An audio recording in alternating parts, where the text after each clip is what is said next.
এখন ছাদে চলে এসেছি ফুল নিতে। চলো তোমাদের সঙ্গে একটা গাছ দেখাচ্ছি আমি। এই যে এটা কি গাছ বলো তো?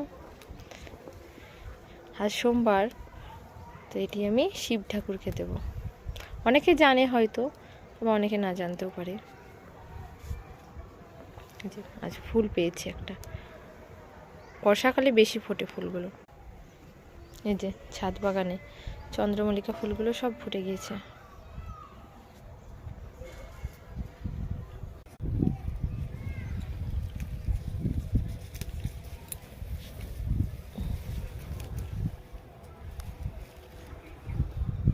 তো আমার ছাদ বাগানের মেন উদ্দেশ্যই হলো এই যে ফুল। এই ফুল দিয়ে পুজো করার জন্যই আমার ছাদ বাগানের শখটা আস্তে আস্তে বেশি হয়ে উঠেছে।